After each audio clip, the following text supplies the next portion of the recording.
Well, hello everybody. Welcome to the music mixing crash course. And let me know that you're hearing me okay. We just had a little problem with some bad system delay. Alan from Ontario, very cool. So just write me a little note and tell me that you're hearing me okay and that there's no delay. And then I'll be a happy guy if that's the case. We just updated some software and of course everything broke. So we'll see. Okay. Powell says all good. Ian, hello, Ian from Shepperton. Wow. A lot of you here. Good, good. And you all hear me, and that's great. And I see you. Wow. This is dynamite. A lot of people here today. Thank you for being here. Thank you for coming to the music mixing crash course. And let's get started. So, everybody wants to learn the tricks to make their mix as polished sounding as possible and give it that radio sound. So, in the course of this webinar here, I'm going to take you a little way there. I can't take you all the way, but I can give you the basics, and that's really what we're going to go over, some real basic techniques. If you stay till the end, I have a thank you gift, and it's my ebook. It's Mastering Your Songs in 6 Steps, something that I think you'll find very useful. But you have to stay with me till the end. So if you don't know who I am, I'm Bobby Owsinski. I do a lot of things. I'm a mixer. I'm a producer of both television and music, and I'm an author. And these are some of the books I've written. The ones on the bottom are all new. They're all second or fourth editions. So I hope some of you have them. I also do a number of other things. There's a couple of blogs, my music production blog and Music 3.0 blog is music industry blog, and I write those every weekday. And my podcast, my Inner Circle podcast, features some very, very cool guests from the music industry, and that happens once a week. So check those out. I think you'll like them. When I first came to Los Angeles, a really long time ago, I basically had to work on all sorts of different things to get by, and that's pretty typical of what people do when they first come to LA. And I worked on commercials, like you see the Scope bottle on the left, and I worked on good movies and bad movies, bad movie in the middle, and a good movie on the right. And I recorded basically everything, music and dialogue and whatever I could in order to get by. And then eventually I started to work with some bigger artists, and these are some of the surround sound projects that I worked on actually. It came later on. So I've also worked as a producer and an engineer and a mixer. And a couple of years ago, I had this number 2 on the Billboard Blues charts, Double Crossing Blues by Adrienne Marie and her Groove Cutters. That was really exciting. And last year, I had a number 6 on the iTunes rock charts that I produced and mixed. So I'm still doing these things and actually coming up with some good projects here. So hopefully, some of the things that I've learned I can impart to you. So again, the whole idea here is smooth, polished mixes like you hear on the radio. And I'm going to give you the start to that. And of course, we can't give you everything in just the 60 minutes or so that we have here, but I can give you a good start on it. So there's really 6 mix elements, but the first 4 are the most basic, and those are the ones you really have to get down. That's balance and EQ and compression and effects. So those are the ones that we're really going to talk about today. What are the other 2? Well, it's panning, it's the stereo spectrum, and it's also interest, which is probably one of the most difficult to get because it's really the whole thing that makes a hit record. But as you can imagine, it would take just a series of seminars just on that. But we'll just concentrate in the first 4 today. So the very first thing is balance. And I'm going to give you a trick here. Like I said, we're having a problem routing audio around inside the computer. And normally what I do is I bring up Pro Tools and I do this live for you. But since we couldn't really make this work in a way that was acceptable, What I did is I made some videos. So I'm going to play the video of what I normally do live. The good part about this is I can answer any questions over in the chat on the side as this goes down. So once again, we're going to have a chat at the end, a Q&A session. So you can answer or you can ask any questions either now or you can hold until later, and I'm happy to answer anything that you have. But let's talk about a way to get some great balances, and this is something that you'll find that almost all mixers and mastering engineers do as well. So here we go.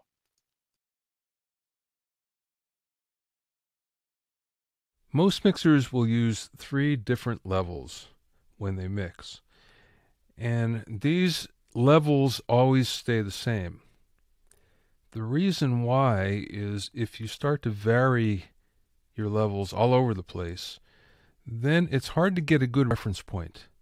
And also, sometimes your speakers sound different at different levels. So if you lock in these 3 levels, then you find that you get used to them and you know how they sound.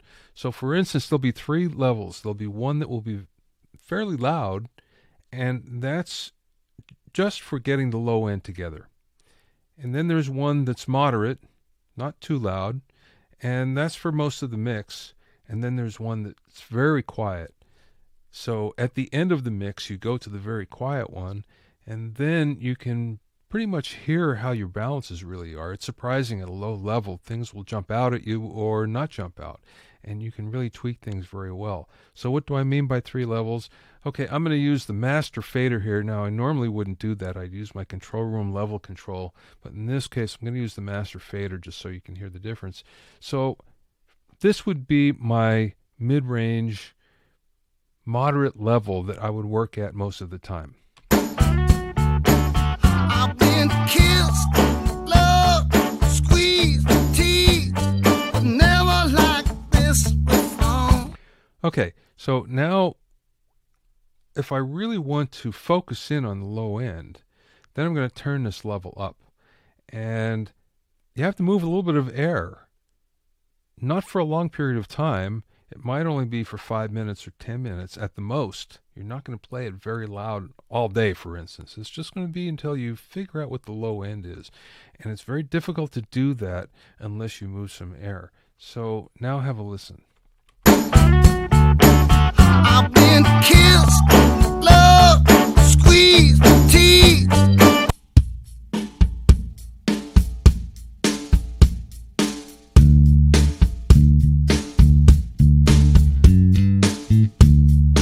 So now you can hear that we can zero in on a low end and pretty much hear what things are like, and we can tweak them as needed. Now, the third level is very quiet. And what do I mean by very quiet? I mean just about a whisper or a little above. So much so that if someone comes in the room and begins to speak with you, they're going to drown the level out. So it's very, very quiet. So it's something like this.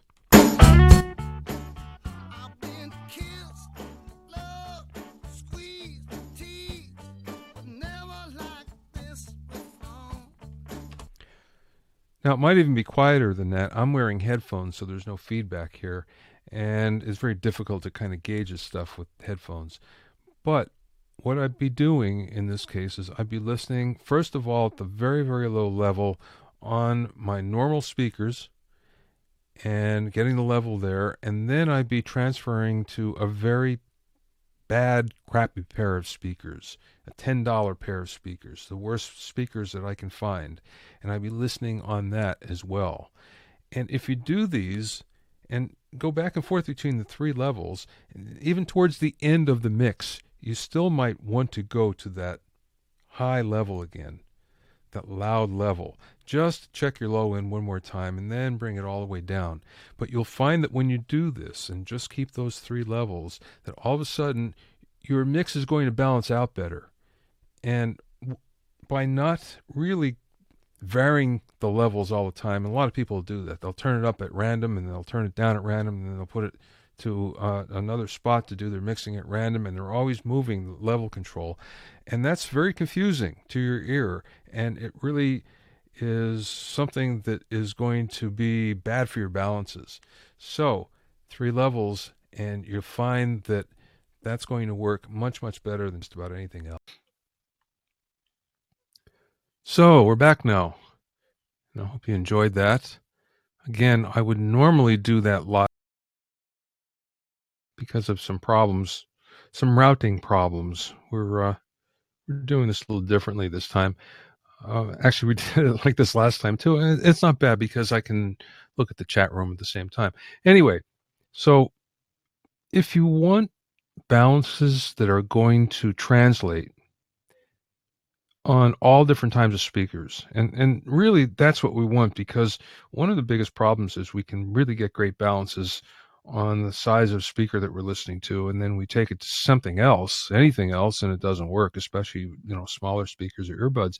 Well, one of the ways around that is this method here. Use 3 mixing levels: a very, very quiet one, whisper level; a medium level that you'll do most of your work in, and a loud level. And of course, the loud setting is for the low end. You want to get the low end, and usually that's where the bass and drums come in, getting that together. We don't have to listen to it for long, just long enough to get that together. And it's usually something like 10 minutes or 15 minutes. It's not a big part of the session. You might want to revisit it at the end, just double check, but you don't really stay at this too long. Now, of course, if you get a client that comes in the room that you want to impress, then you might want to go up to this setting and put some earplugs in. But other than that, you don't stay at this setting too long. And of course, use the medium setting for most of your mix. So the whole trick is you don't use random settings. So in other words, you don't just turn it up and okay, it's there for a while, and you turn to a different place and it's there for a while. No, you want 3 settings so your ear references to them, so your ear sets to them. That's the whole key. And finally, a quiet setting for the final levels. Really important, because what'll end up happening is that you'll be able to pick things out that you wouldn't expect. And all of a sudden, things will jump out of the mix that maybe you don't want to jump out, or you'll be missing things. What I've found is usually things like the bass. All of a sudden, you thought it was at a good level. You listen quiet, and it's like, oh, wait a second, I'm not hearing it at all. And that could be an EQ thing, or it could be a level thing. So this is pretty important. So if you do this, you'll find that all of a sudden, a lot of your mix problems are going to fix themselves. So that's the very, very first thing, very first secret to great balances. All right. So moving on, EQ. It's not uncommon for people to use the EQ and not exactly be sure what they're doing. In other words, just going in and twisting a lot until it sounds good. And you know what? There's some great mixers that do that. Not many of them, but there are some. Most of the time, though, there's a reason behind your adding the EQ. And there's kind of a method to it. And what I'm going to show you in this video is one of the main methods of making an EQable track that works in the full mix, which is kind of the problem a lot of times. So here we go. When it comes to EQing, people that haven't mixed a lot tend to do the same things that really fall into a trap. And the first thing is to always EQ in the same places. So in other words, you'd have several tracks that would have the EQ boosted at exactly the same place. And as a result, what ends up happening is that they clash. So let me play this track for you. Concentrate on the guitars because they sound pretty much the same, and then we'll solo them up and have a listen. I heard a lot of sweet talk in my time, but your pretty words is a mess on my mind. It's like a never. Okay, now let's solo these up. And that's another problem. A lot of times, engineers that, again, haven't mixed for a long time, they'll tend to solo the instrument and just do all the EQing. And they'll solo each track and go along, EQ it, make it sound good. But the problem is they have to fit together. So sometimes something that sounds really great by itself sounds really crappy when it's in the mix, and it may not fit in the mix. So that's why when you're EQing, it's best to always listen to another instrument, and I'm going to show you how to do that. First of all, let's listen to these two guitars.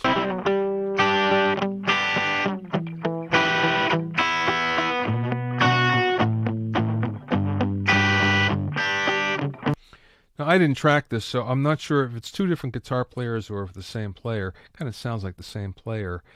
And again, even if it's two players, what tends to happen sometimes is they may be using the same guitar and the same kind of amplifier and have basically the same kind of tone. So right off, you're going to have a lot of butting of frequencies.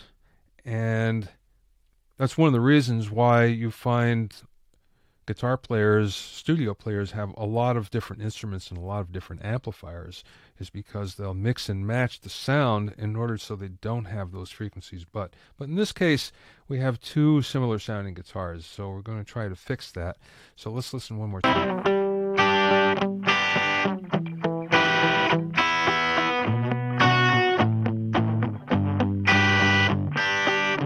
Okay, so I'm just going to add regular Pro Tools EQ, nothing fancy here, and we're going to start on the right guitar. And the first thing I'm going to do is I'm going to brighten this one up. And I might not always do it this way, but just as an example of how this is done, I'm going to brighten it up somewhere 3-4K.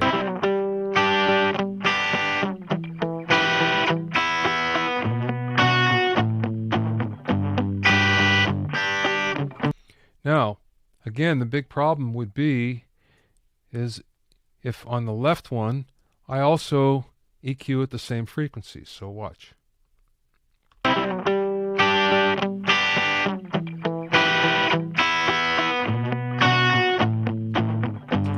So here we go. We have the same problem where things are boosted at the same frequency. So no matter what, they're just going to sound the same. They're going to basically interfere with each other and mask each other in the mix. So the way to do this is if something is boosted at one frequency on the similar sounding instrument or the one that's masking it, you cut that frequency. Watch.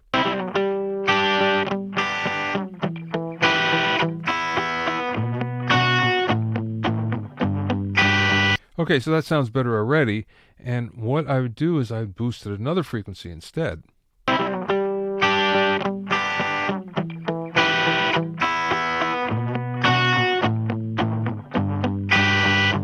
And I may add a little bit of another frequency around it.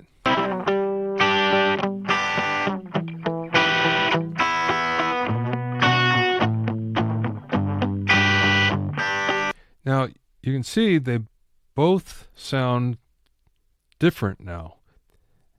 They don't clash with one another. And even though I really attenuated one frequency on the left-hand guitar, it really doesn't sound that bad because I'm boosting at other frequencies. This is pretty much the way you would do it in a mix, but you would go one track to another and keep on listening back and forth. And always make sure that if you're boosting at one frequency, you're not boosting on the next track at the same frequency. You just try to be a little different, or you cut. Don't be afraid to cut, because a lot of times cut might work better. Now let's listen in the track here for a second. I heard a lot of sweet talk in my time, but your pretty words was a mess on my mind. It's like a never, oh, never. Okay, so I'd take this one step further and I'd EQ both guitars against the vocals, so the vocals don't cover them up and they don't cover the vocal up. And I'd probably go and listen to some of the other instruments as well, just to make sure that, in fact, nothing is masking anything else. Now, there's another way to approach this. So what we're going to do is just cancel this out, and here's what we'll do. On the right-hand guitar, I'm just going to do a really big cut. So I'm going to cut a lot of the low end off. I heard a lot of sweet. Let's EQ it up. Now I can do it like this, or I could do it with a filter. Let's just try the filter here. And I'll make it really steep, and I'll cut it off here.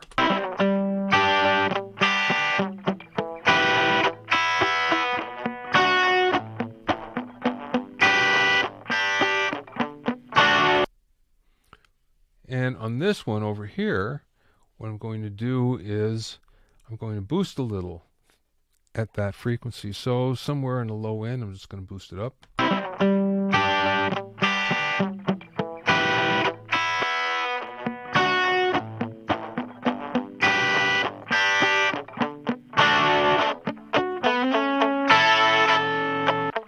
Like this before, I've been swell, kept up all night.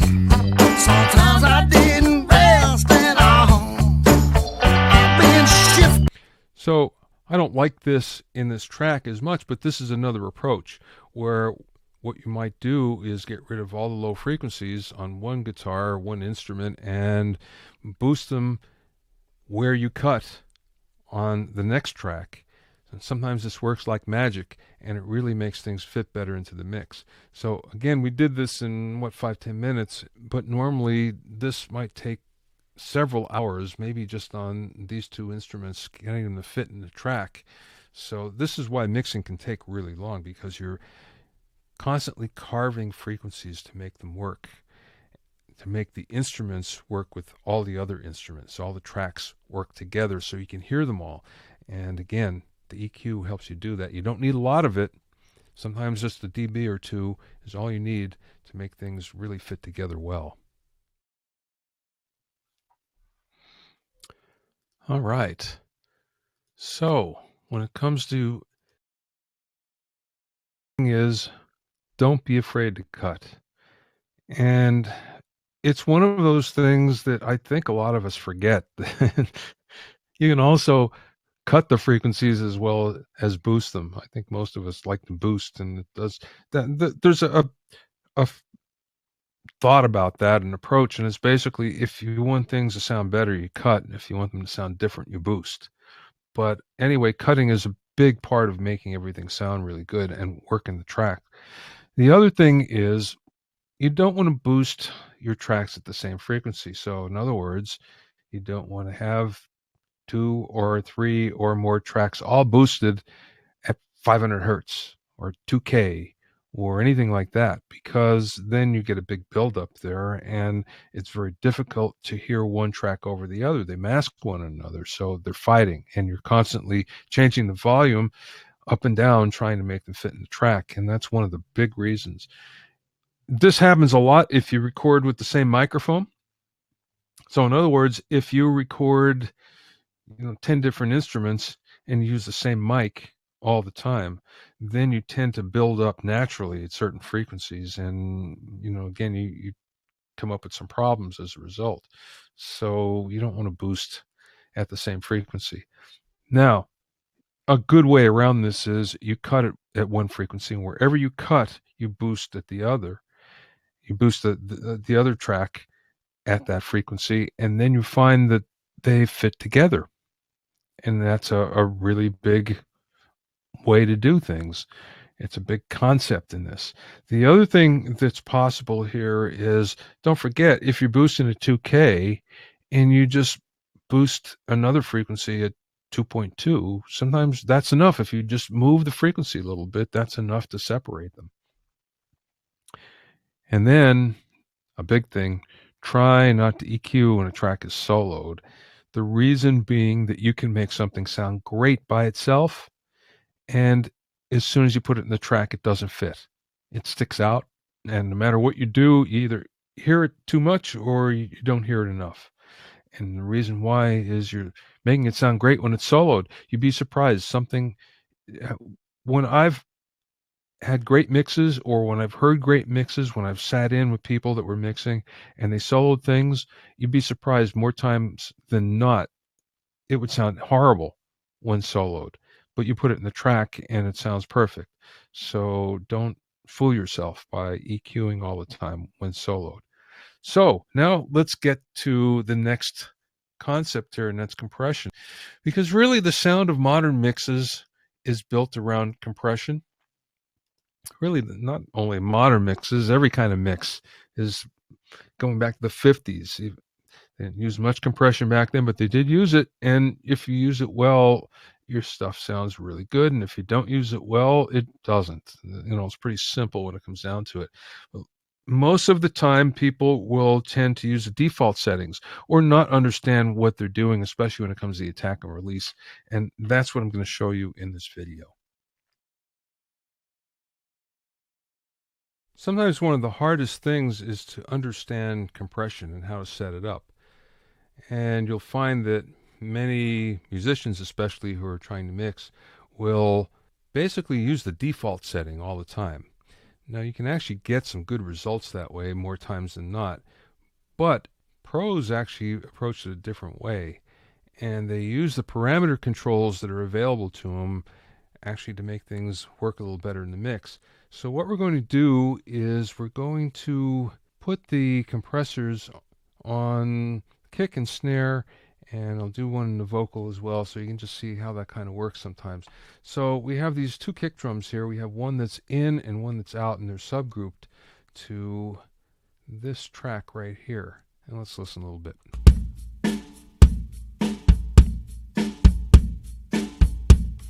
Okay, so now I'm going to use just a B-flat Pro Tools compressor, nothing special. They'll all be set up exactly the same way. And here's what we'll do. Now, the first thing is, if you want a lot of punch, use a low ratio. If you want a lot of control, use a high ratio. So that's the difference here. Punch on a low ratio is what we want. It may be pretty low. It may be 1.5 to 1, 2 to 1, something like that. So that's where we're going to start. And then the other thing we're going to do is we're going to take the attack, turn it all the way up as slow as it will go, and the release all the way to the left. So basically what we want is a very slow attack and a fast release. We're going to start there and then watch what's going to happen. I'm going to increase the threshold.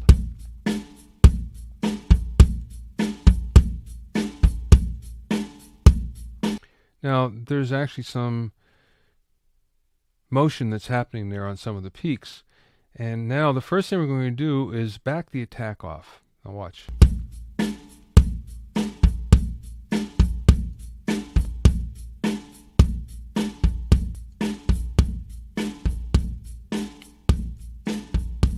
Now, first thing that happens is if we back it off too much, it's going to take the transient out of the attack. So now we're going to lose the punch out of it.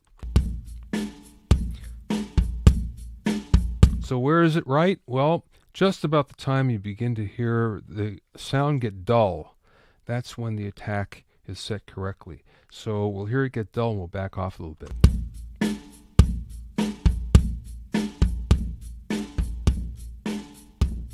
You can hear how bad it sounds there.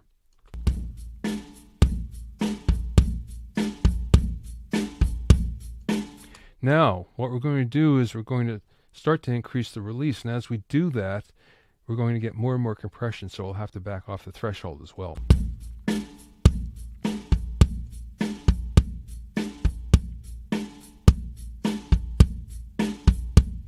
Now, what am I trying to get here? I'm trying to make the sound longer, especially on the drums. So instead of just going bap, I'm trying to make it go bap. So the sound is longer, and you're doing that with the release.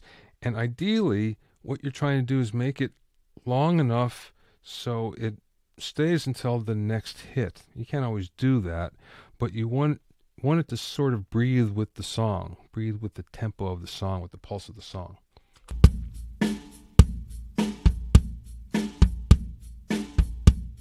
Now, you don't need a lot of compression to make this work.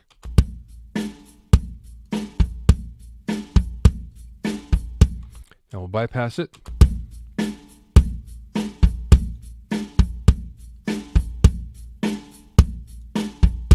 And what we're going to do is we're going to listen at pretty much the same level. If you add enough compression, or if you do this the right way, you'll find that your level is going to go down when the compressor is in the circuit, in the signal path.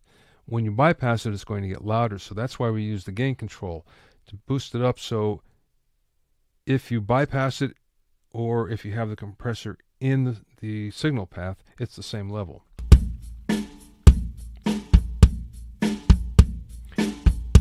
And you can hear that get pretty punchy. So let's listen to the track.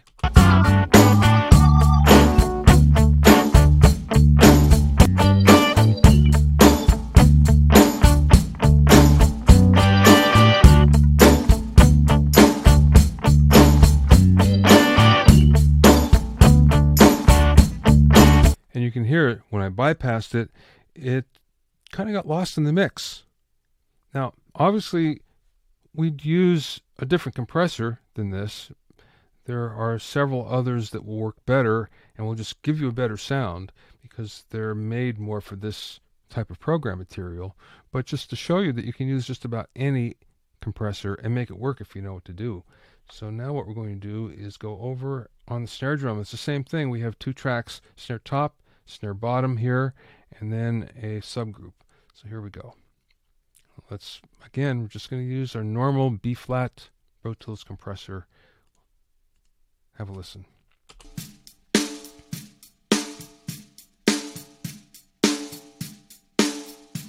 Okay, so we're going to do the same thing. We're going to put it on a low ratio, somewhere around there. Very, very fast release, slow attack. And now we're going to back the threshold off until we start to see some deflection on the gain reduction meter.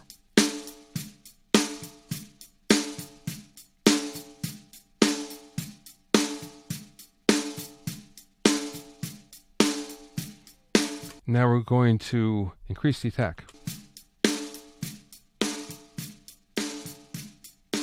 And you can hear what happened. As soon as we got past a certain point, it really dulled and it just sucked the life out of it.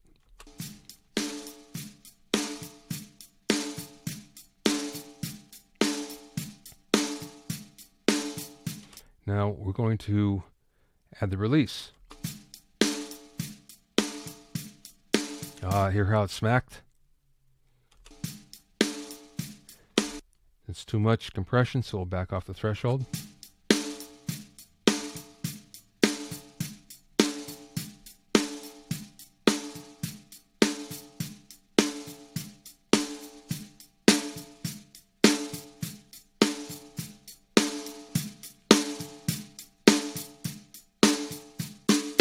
Okay, so here it is without the compression and with. But listen in the track. Here we go.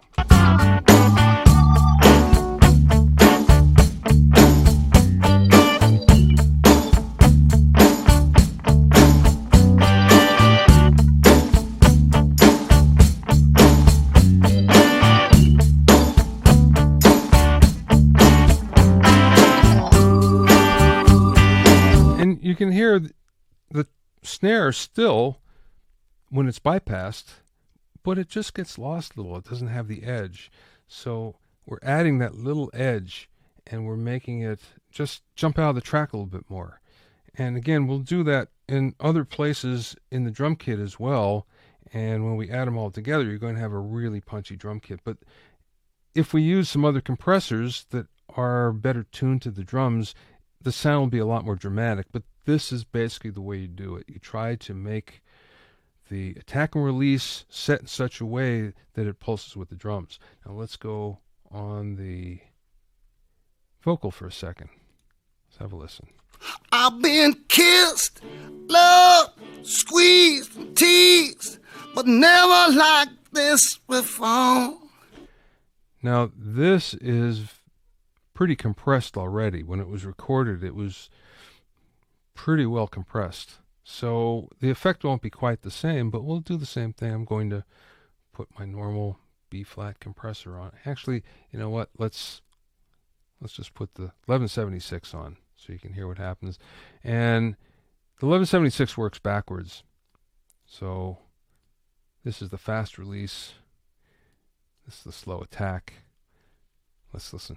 I've been kissed, loved, squeezed, and teased, but never like this before.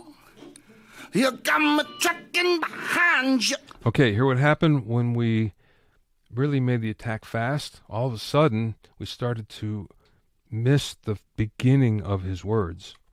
I've been kissed, loved, squeezed, and teased.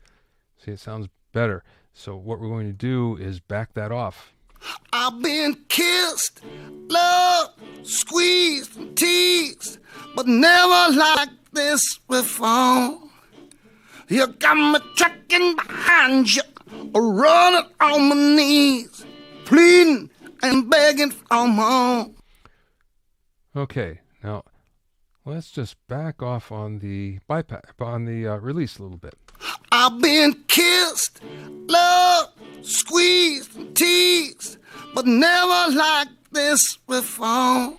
Let's listen in the track.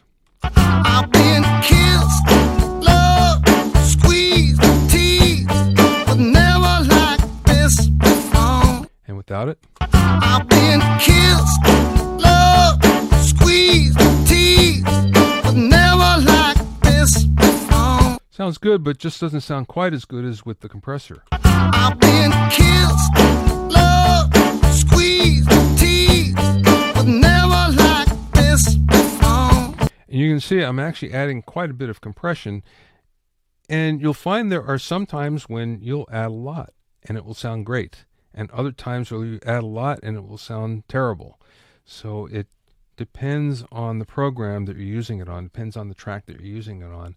But the whole idea is to set the attack and release controls so the compression breathes with the track, breathes with the pulse of the track. That's the whole key.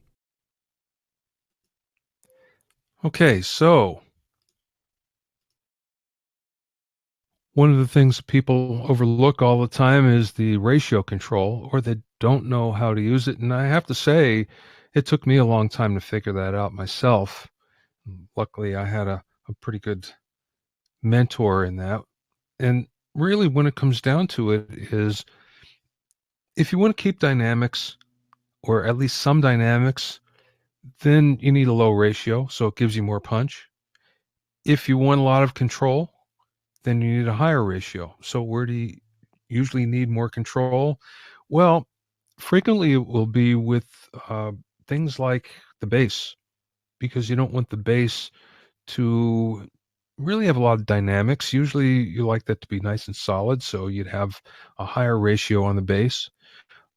Sometimes on the vocals, you might use two compressors, one with the lower ratio, one with the higher, because one gives you more control and the other one gives you more of the sound. So really, and when I say low ratio, I'm talking about 2 to 1, 3 to 1, something like that, or even less, 1.5 to 1. So something like that. When I'm talking about a high ratio, it's like 8 to 1 or higher. So that's a big part of setting up the compressor. Another thing is you don't need a lot of compression. Yes, sometimes it sounds great when you add 10 dB or 15 dB. It could really work in the track, but normally speaking, when you add a lot of compression, especially at high ratios, then you really get a choked sound. You take all the life out of the sound. Pardon me. And nobody likes that sound. As a matter of fact, there's been some studies done where overcompression like that, and this is done by the NAB, where they found when that happens on the radio, people turn the channel. So this is not something that you want to do. Sometimes 2 or 3 dB is plenty. But, 5 or 6 dB is something that's kind of in the ballpark there, but usually less is more. Okay, so the next thing would be set the attack slow and the release longer. And the way you're going to do this is you start with a very, very slow attack, and then you back it off until the sound begins to dull. When you begin to get a dull sound, then you stop and you dial it back just a little bit so that the attack comes back. And that way you have the best of both worlds. You have something that sounds natural and yet you can control it. And then the release, in fact, you set that so it pumps to the pulse of the song. So you'll bring that up, and generally what it will also do is bring the body of the sound up, especially when you're talking about drums.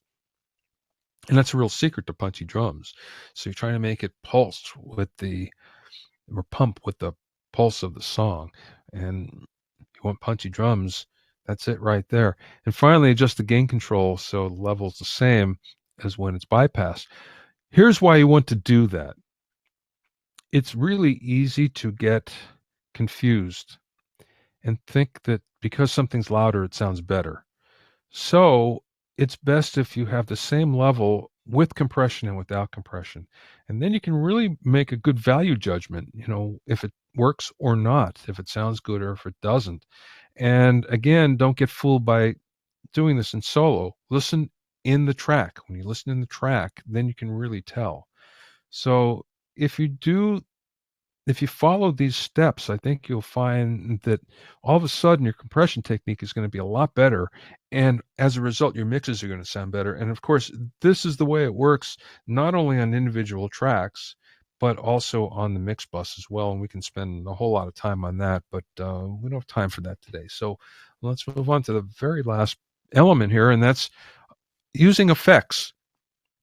Okay, so here's a problem that many people have. And they'll put an effect up which they think should work, and usually it does, but all of a sudden they'll find that, wait a second, it just sounds bad. It sticks out of the track, it washes it out, doesn't work. Well, one of the reasons why is when you add an effect, that's only part of the game. And you can in fact make any effect work and sound really good with a little bit of tweaks, or with a few tweaks. So that's what I'm going to show you now.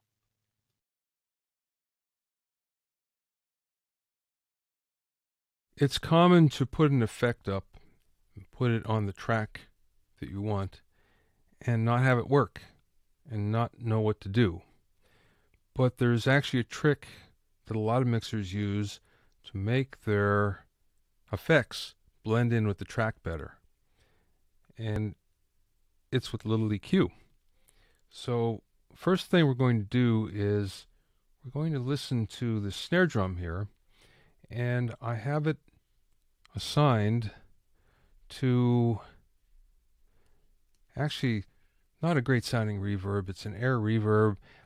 It's not tweaked at all. So basically this is just the settings that are defaulted. So there's no tweaking, and normally before I would do this, I would tweak the release or the decay time, and I would tweak the pre-delay time, but we're not even going to do that, just so I can show you how this works. So we have the snare soloed up. Have a listen.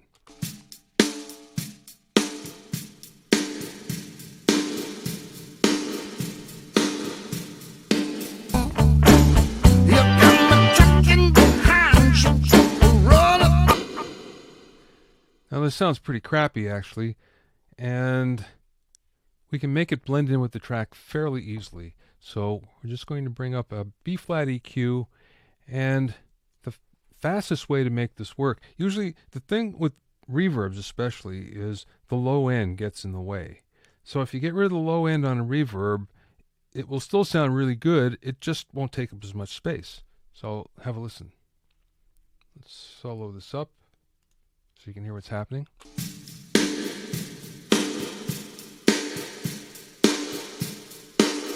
Now I can do this with the high-pass filter, or I can just do it with the low-end EQ, but now you hear what happens.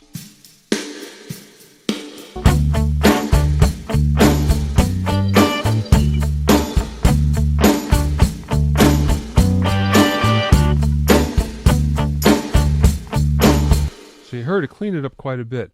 Now what I'm going to do is I'm going to do the same thing, only with the high end. So now I'm going to take the high end, and here's what we'll do. We'll solo it up again.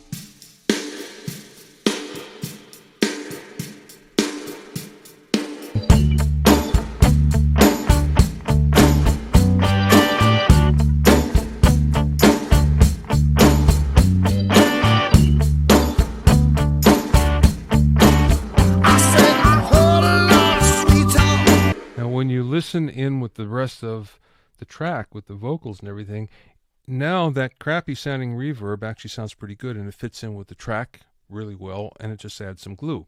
Have a listen again with the vocal in. I've been kissed, loved, squeezed, teased, but never like this before. You got me tracking behind you, running on me. So when I bring it down in the mix, bring the reverb down in the mix, now it sounds pretty good. Now listen when it's bypassed. I've been kissed, loved, squeezed, teased, but never like this before. You got me tracking behind you, running on my knees. So just that little bit of EQ, well, it's actually a lot of EQ on the high and low end. And I'd use a high and low pass filter usually to do this. But you can be very severe about it and make it sound pretty good. And again, what I do first, though, is I would tweak the reverb, the pre-delay, and I'd tweak the decay first to make it breathe with the track, and then I would do this. But it just gives you the idea of how this works and how well it works. Now, let's do it on the vocal, and we'll also do it with the delay so you can hear how it works there. So first of all, here's what we have. I've been kissed, loved, squeezed, teased, but never like this before. Okay, that's fairly obnoxious. So let's have a listen. I've been kissed, loved, squeezed, teased, but never like this before. And once again, I'm listening on headphones. You may not be, so hopefully you're hearing this the same way I am. I might be hearing it a little more acute than you are. So actually what I'm going to do is goose this up a little bit so it's louder. I've been kissed, loved, squeezed, teased. So again, let's add our EQ. I've been kissed, loved, squeezed, teased, but never like this before. Already it sounds better when you get rid of the low end. I'm not quite as severe this time, but you get rid of the low end and suddenly it just seems to fit better. We'll do it with the high end as well. I've been kissed, loved, squeezed, teased, but never like this before. And have a listen without it. I've been kissed, loved, squeezed, teased, but never like this before. You got me tracking behind you, run. Now again, I would tweak the delay so it fits with the track better first, and then I would tweak the EQ and also the level. Now again, I'm exaggerating it here so you can hear it, but you can hear what happens. Now again, you don't have to be as severe as I was with this. I'm just showing you. I usually use a high and low pass filter here to do this, but you know, you can just back a little off and it makes a difference as well. I've been kissed, loved, squeezed, teased, but never like this before. You got me tracking behind you, running on my knees. What the idea is to make it fit in with the track without sticking out. We don't want it to be obnoxious. We don't even want to hear the effect many times. We just want the glue that it adds. And this is one way to do it. And again, we tweak the effects first, then we'd add a little bit of EQ or a lot of EQ. Either way, we do it until we get the sound we want. But this many times is the key, even on modulation as well, to really making your effect sound better and blend in with the track.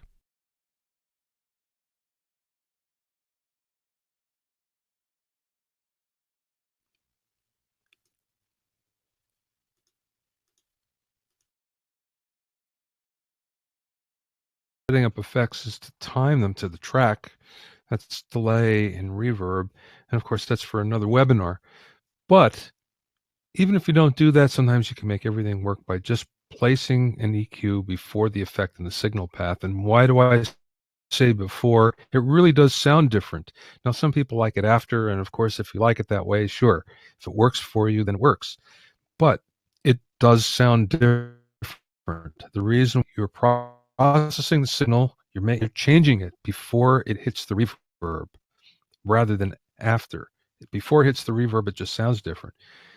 Now, a lot of times, a lot of new reverbs especially have EQ built into them, but we're not always sure where that's at, if it's at the beginning or the end of the signal path. So I choose, and the other thing too is if we can put our own EQ in, it's a lot more flexible of what we can do. So that's the first thing to do is put an EQ in. Then usually you want to attenuate the low end. Why? Well, that's what gets in the way. And when you have mixes that are muddy, mixes that just don't seem to work, one of the reasons why is you have a lot of low end that has no place to go. So in other words, there's a lot of low end that's fighting one another that really isn't adding anything to the track. So by attenuating the low end, and it could be just to 60 cycles or 100 cycles, or it could be, going out to like 600, which is kind of a standard that people use for a long time. That really does help everything in the track. The other thing is to attenuate the high end. Sometimes there's a boing, sometimes it just sounds funny, or it jumps out of the track, it sticks out, so you attenuate the high end. Many times in the past, it did the opposite because it sounded way, way, way too attenuated already, and it was just the nature of the way a plate works. But most of the time, you want to attenuate the high end. How much? Well, down to 10K, down to 8K.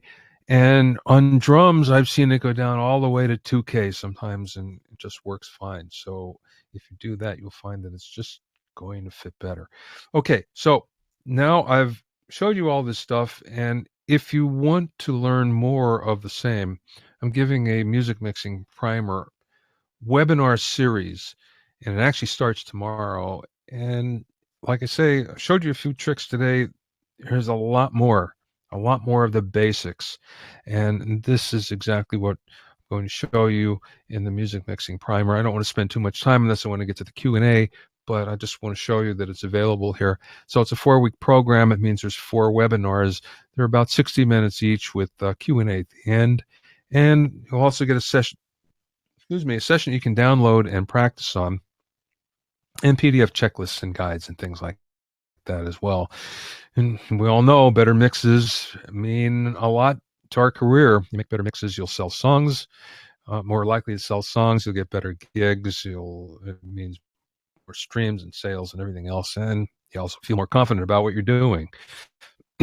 So here's just a quick look at what that's all about, setting balances and levels, and here are some of the things that we talk about.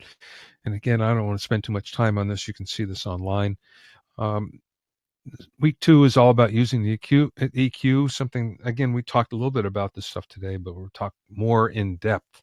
And you'll actually see me do a lot of this stuff and try a lot of different techniques that of course, we didn't go over today. And same with using compression. A lot of different things here that we could do with compression.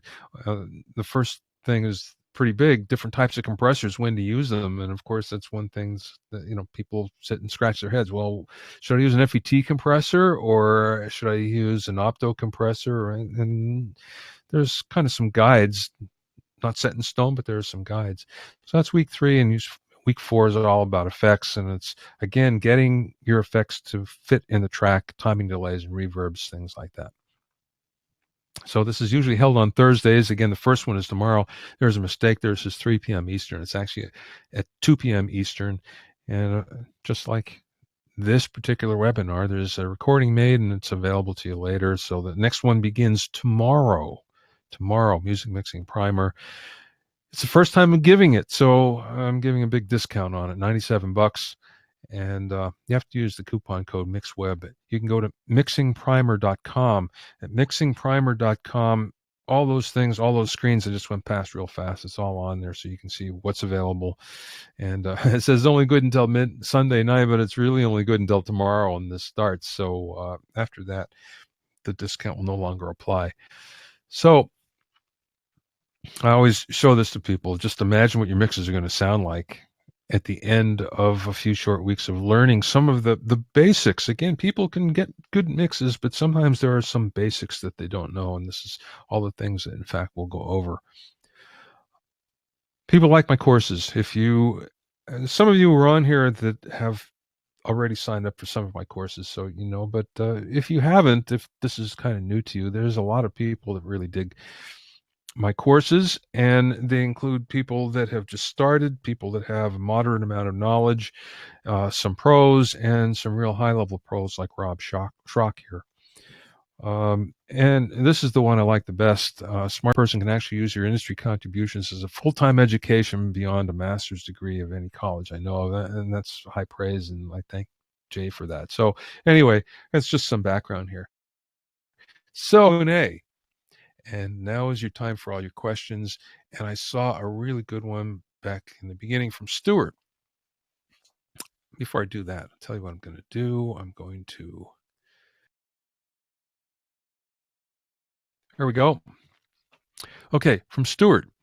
He says, please explain how to use a single mono mix cube like an R-tone and what we should be listening for. Well, it doesn't matter whether you use one or two, as long as you're in mono and what you're listening for is a balanced mix. When I go back and I talk to all the classic mixers that mixed in mono originally in the 60s and then went to stereo, everybody says the same. The mono mix is harder. And usually what they would do is they'd spend hours and hours getting the mono mix right, and then to do the stereo because it would be easier than the mono. And you'll find that as well. If you can make something sound really good in mono, it will sound great in stereo, generally speaking. So that's why I should always listen to mono. Why use one speaker? Many people feel it's mono should be coming out of just one speaker, and if it's right in front of you, it's more realistic. Maybe yes, maybe no. It's really a personal preference. I can't say one way or the other. So I hope that helps, Stuart. Let's see. Well, Keith from Liverpool says, what do you think about mixing a mono? Yeah, well, it's harder. It is, and it's something you should always do. You should listen to some of your mix in mono to see if it fits. If it doesn't, and usually what it will be is you'll hear that there are some things that are jumping out of there are some things that are masked. So that's when you really have to go in and tweak things. If you can hear everything distinctly on stereo. So let's see what else. Arvin, what's your favorite compressor for bass? I answered that there. I really like the 1176. I've used it most of the time. Not exclusively. I mean, I've used other things on it. But I'll tell you one compressor it's a limiter actually, I really love lately. It's the JST Finality. It's not expensive. It sounds fabulous on drums. It's really great. And it's like an 1176, but with more controls and cool things on it. So you might want to check that out. Let's see. Ian, which compressors would you suggest are more suitable for kick, snare, and drums? Why isn't the stock Pro Tools the best choice? Well, you can make the Pro Tools one work. I wanted to show the reason why I use the stock EQs, compressors, all that stuff is just to show you that all that can work. It's not a problem. However, there are every compressor is different. It has a different sound. So something you can make everything sound good, and you plug something in and it immediately sounds better. So what do I like? Basically, the DBX 160 has always been my favorite here. It has a snap and an aggressiveness that few other compressors have. And usually, again, the trick is you set the ratio low, 1.5 or 2 to 1. That's the key, because if you set it higher, it really doesn't sound like much better. But that will make a kick. That being said, this new JST Finality plugin I really love, and it's been replayed 160 for me a lot. Have I used other things? Yeah. I mean, well, I'll give you you one thing on that really works. It's surprising, but really works. For instance, on like a hi-hat. Many people don't compress a hi-hat, but I do, and I know a lot of other mixers that do as well, especially if you have a drummer that's very active on it. Be an LA2 works really well. So, various things will work, but those are better. Plugins are getting better and better all the time. When you're tracking, unless you really know what you're doing, I wouldn't put it on. I wouldn't use a compressor. If you know what you're doing, then maybe, but not much. You know, usually when you compress, or you're going to limit more than anything when you're tracking, and it's meters barely moving, just dB or two, and it's just so you really have to know what you're doing, and I don't know of too many people that will actually go and compress everything. They used to back in the 60s, for instance, and the 70s even, mostly because they didn't have a lot of compressors. So, like, for instance, on the Beatles songs, they compressed everything going to tape because they didn't have many for the mix. So everything was really compressed, but again, they knew what they were doing. Oh, let's see. Been using two in the mixed bus. Yeah. Let's see. And Stewart said Hitsville and Detroit, James Emerson bass always 60. Yeah, it was the same thing. And, at Abbey Road, too. They used to use a 660 on everything. The 660 can, and, again, you have to understand what the bass, there's two sounds.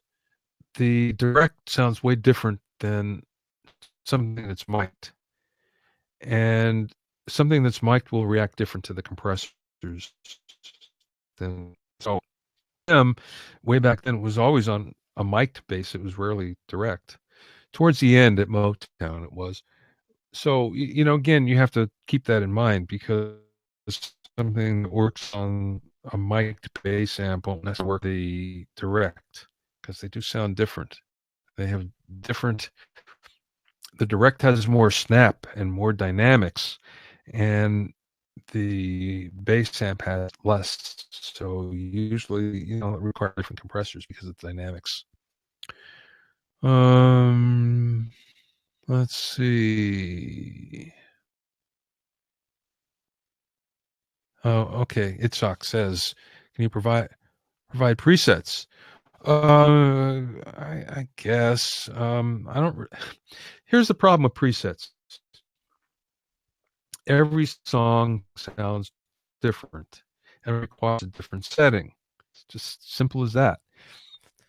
The song is different. Why? Well, first of all, it's a different song. It's put together differently. The arrangement is different. The musicians or loops or whatever you're using are all different. It's musicians. Their instruments are different. Their playing and their feel are probably different. And the sound of the room is different, among other things. So you put all that together and you find that, you can have the same people that record in the same studio, and they're still going, every song sounds different. So it does require a different approach. The preset is only good for getting you in the ballpark. And it, rarely do you put a preset on and you go, okay, it works. It's perfect. Usually you get a tweak somehow. I will say, though, that Andrew Shepstone, his 1176, he did an 1176 Andrew Sheps version for 76, 1073, a Neve 1073. He did it for, and some of the presets are pretty good on those. So, let's see. You guys are having a good conversation amongst yourself. Sure, KSM313 cabinet. Yeah, when it comes to miking a cabinet, generally speaking, the way the classic engineers did it is still the best, and give some space to the microphone. So If your amplifier's here, instead of putting it right up against the grill, if you give it a little bit of space, a foot, 2 foot, something like that, it's going to sound better. And usually people think, oh, I'm going to get leakage or too much room. Well, it's possible, but usually not. Uh, and again, you'll find that if you just use one mic, sometimes it'll be doing that. If you're going to use two mics, again, one jammed in and one back, however much, it all depends on the sound of the room, how far back you're going to put it. Okay, let's see.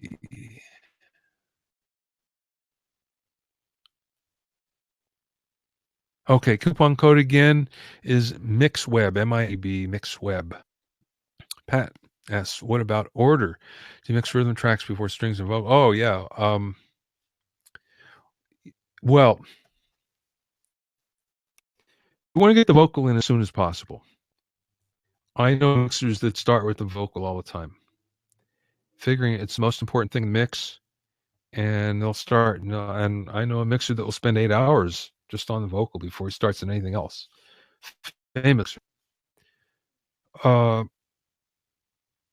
that being said, almost everybody starts with the rhythm section. They kind of get that in the ballpark. And I'd say as soon as you do that, then you put the vocal in, and you get that working.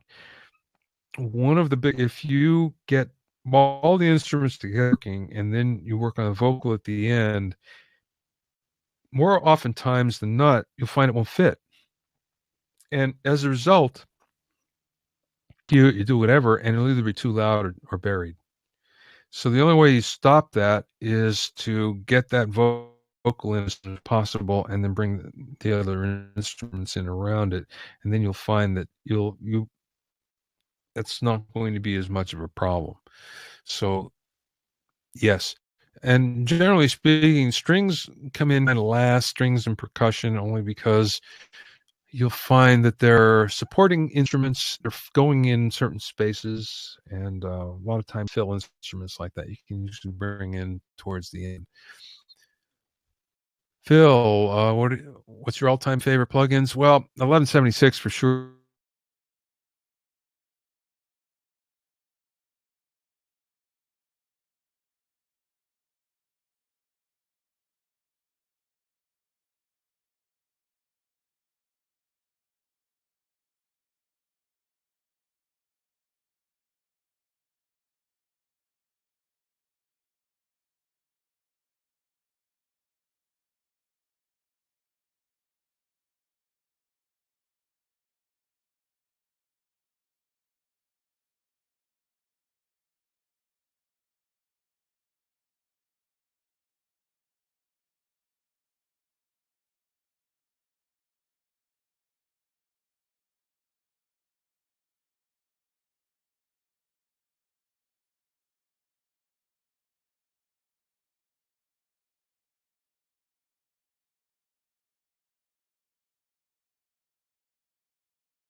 Okay, everybody. Sorry about that. Let me know.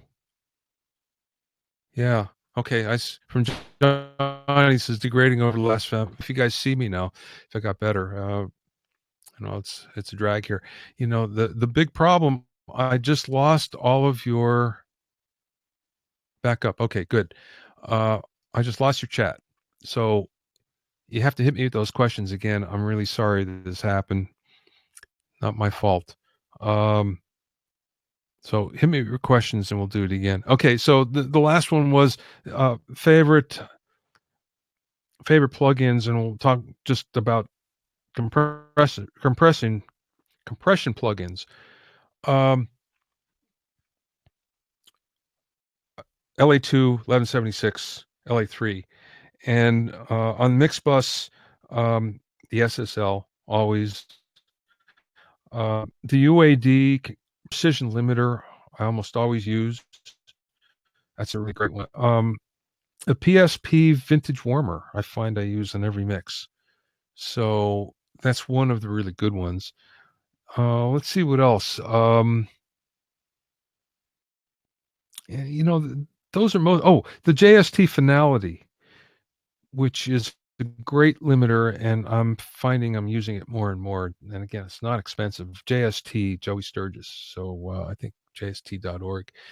Once again, we kind of lost your chat over here. So if you can answer or ask your questions again, I'll be happy to answer them. I just, I lost them. They may be here, but I don't see them. So I apologize for that. Okay, Stuart. Yes, I think I explained that before. Using single mono Mixcube. What are we listening for? So we had a question about, or we had a problem last week with this where we had multiple questions that kept on coming up that the original poster didn't post. Okay, from Stephen, I'm wondering if you use K-scale loudness or external monitoring levels. Yes, I do. I use from TC Electronic, and I can't remember the name of it, but it's a plugin that it's not K-scale. No, I'm looking at LUFS, generally speaking, and LUFS it's a new measurement that they use for television and film loudness. So loudness is the same regardless, and I use that just kind of as a guide when mixing. Okay, Tyler, struggling to get the kick and bass guitar to sit just right, avoiding competition with each other. You ever sidechain the bass to kick? Yeah, occasionally. So in other words, when the kick hits, then the bass is diminished a little bit, and couple things can happen. You can have it so it compresses a bit more, so the kick jumps out ahead. Or on top of it, you can have it so the EQ changes a little bit, so there's a fit in there. You can have it just so the level goes down. Any of those things. Occasionally, I've done that, but I'll tell you, most of the things, don't have a problem. It's all a matter of juggling frequencies. Cato asks, when mixing two heavy guitars, one on each side, should I collapse to mono and EQ them to sound? Yeah. Should I collapse to mono and to EQ them to sound different from one another?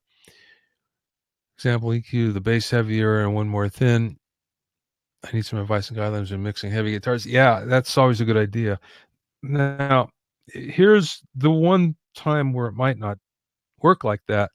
If the heavy guitars are doubled, there's one part that's doubled, and you want it to sound in your face. You just want it to sound like one part that's in your face, and then you usually not do that.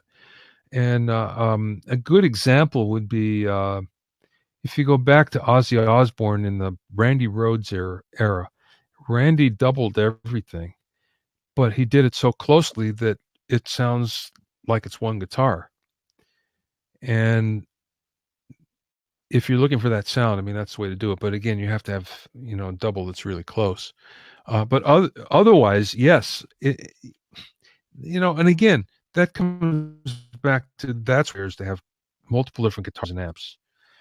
If you have the same guitar player that's playing all the parts using the same guitar and same amp with the same pickup. Wow, it's tough to mix, and you really have to carve it out. Um, so it's better if at least on one of the settings it uses a different pickup, but usually use a different guitar, use a different amp, something like a different approach for different parts, and it really does make mixing easier, and it sounds better too. Okay, Phil, do you use K-Scale? No, I don't. I mean, I understand why K-Scale is there, and I've never felt I needed it. So, in other words, when you're looking the at the metering, there's multiple different scales you can look at. There's peak, there's average, there's RMS. RMS is basically the same thing as average. Uh, and there's K-Scale. K-Scale measures things a little bit differently. Sometimes it's useful, but usually I'll go between peak and average, peak and RMS. Although the majority of the time it's just all I want to do is make sure I'm not peaking too high. That's about it. So anything else? I don't see here. I'm sorry we had that glitch. It seemed like there was a lot more prior to our glitch that we had, and I apologize. It wasn't my fault, but we shouldn't have that. But upper no, that's Webinar Jam, by the way, that we're using, and they're actually just changing over to YouTube Live. It used to be on Google Hangouts. When we're on Google Hangouts, I was able to do all the demos live. So in other words, I could play Pro Tools no problem, and you guys would hear it on the other side. It didn't start like that at first. We kind of worked it out and made it work. And as soon as they changed over to YouTube Live, it went away, and we're still trying to figure out how to make that work. And that's why I'm showing you videos instead of doing it live. Okay, Neil, hardware plugins. I think this was asked before, but plugins, because they're repeatable. If you're tracking, then you're using hardware. I don't use plugins when I'm tracking, even though it's possible now. I don't do that. And part of it's because, I used to have latency, and there's not now. I understand there's very little of it, but I just prefer to use hardware when tracking. Okay. When using... I don't understand what you mean. Should I use mono or stereo? I don't understand, Steve. Using these? What does that mean? Stephen, that was great. Thanks so much for all your great videos, books, and webinar. My pleasure. I'm glad you found them useful. Steve, let me know what you mean, a little more detail, and I'm happy to help you. Oh, VSTs. When using VSTs, should I use mono or stereo? Well, if it's stereo source, use stereo. If it's not, use mono. Simple as that. If it's an effect you want in stereo, then you use it in stereo. I wish there was a deeper answer than that, but there isn't. Usually you're using mono VST or mono that. Oh, okay. Or questions here. I'm just going to go back to compression before EQ. EQ before compression, Jamie. I'm sorry, EQ after compression. And the reason why, if you put it before, you'll find that you'll change the sound, first of all, the compressor. If you boost to 400 cycles, for instance, then the compressor is only working. I'm going to go back to my window here.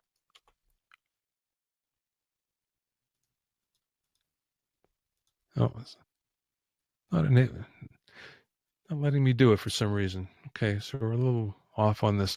Okay, so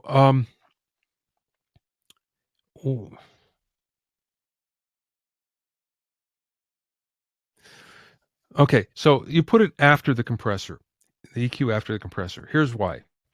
If you make any changes on the EQ, it doesn't affect compression. You put it before the compressor, you make any changes, and usually you're doing it throughout the whole mix. The compression is changing all over the place. So that's the biggest reason I can tell you. Okay, Phil, common mistakes people, they spend all of their money on everything but the room. And they get a listening environment that isn't helpful. And if anything, is something that's working against them. So it doesn't cost much to fix your room and get the acoustics right. And now there's kits all over the place. Every manufacturer has, that does acoustic material has kits. So it's fairly inexpensive for you to do so. And I have a video that shows you how to make panels, sound panels, and you can make 6 of them for about $100 if you can swing a hammer. So again, that's the very first thing I would do is put some thought into your room. Okay, Kato, how do I go up where mics when recording a full band to capture the atmosphere? It depends on your room.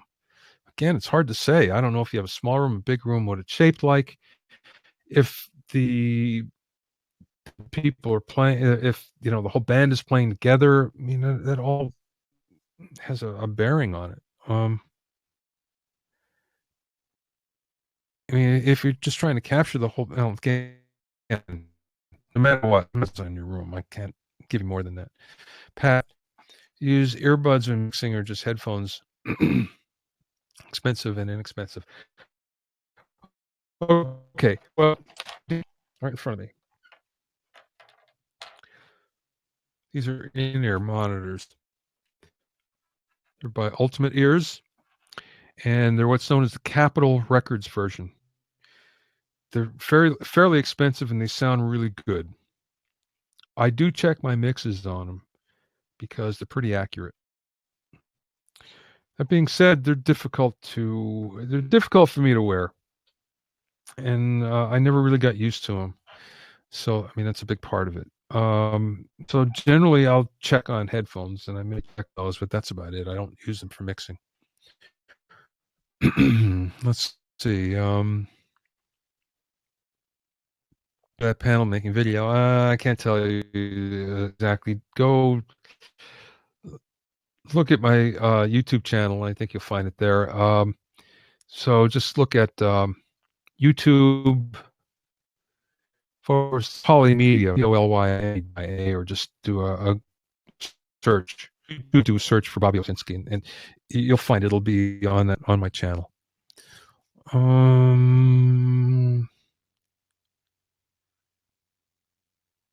Itzhak, do you use software to measure rooms? I have some software, and if you look on the shelf there, you can see ARC that I have used. I don't like it.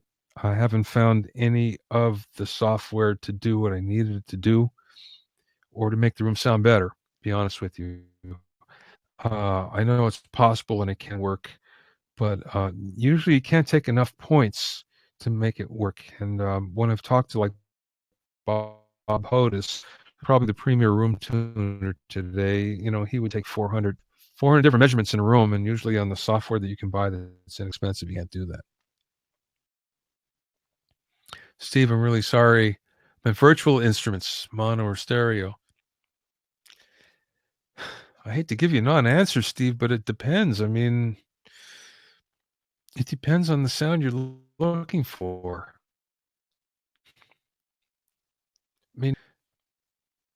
I don't like stereo for stereos just because it's stereo, and most of the time it's fake.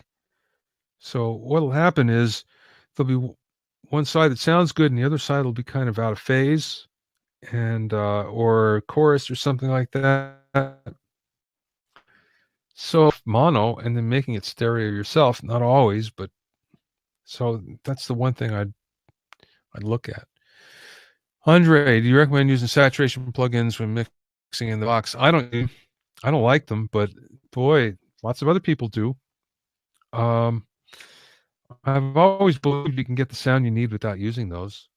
So I don't know what to say. again, my preference, not necessarily anybody else's. And successfully use that stuff and make it sound great and really smoke. So for me, I've never found it that useful that I'd go, wow, it really made my mix.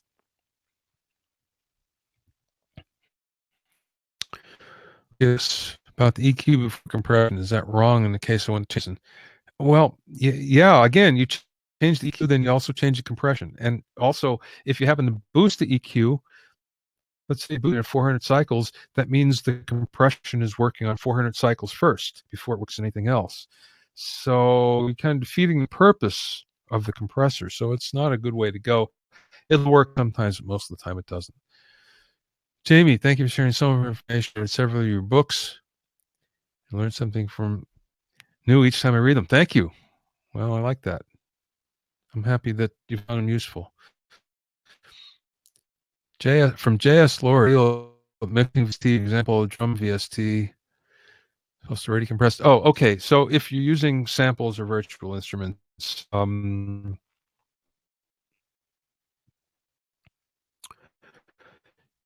yeah, they're usually compressed. So I wouldn't do anything until I got a pretty basic mix up.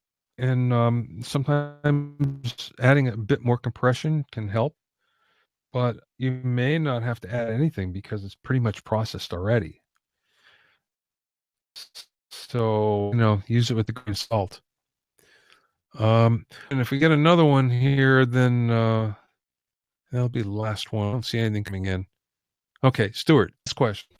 What about multiband compression? It's great. It's worth using. I don't use it enough. I should use it more myself, but it's very useful. It's useful in the fact that sometimes where you EQ stuff instead, this works better. Works better than EQing many times. It'll just make something. Never forget about it. I do sometimes, but it's something that you shouldn't. Okay, everybody, let me go back to my screen here because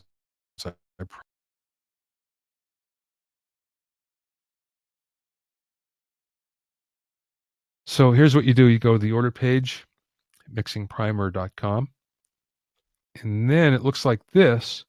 And then where it says webinar ebook bonus, you click on that, say join now, and then it'll ask you to fill in your information, and then it will give you a link on where to download it. I want to thank everybody. Thank you. If you need to get in touch with me, questions at BobbyOwsinski.com. You might want to go to BobbyOwsinski.com to find out more about my blogs and podcasts and things like that. Bobby Owsinski courses from many courses. Again, if you liked what you heard today and you want to hear more, then go to mixingprimer.com to register for my Mixing Primer webinar course. And to get it for $97, use the coupon code MixWeb. So it starts tomorrow. At Pacific Coast time. So it's the very first one. So if you want to get in on it, do it now. Okay, everybody. Thank you so much. I appreciate you being here. I hope you enjoyed it. And if you're on, I see some of you have signed up.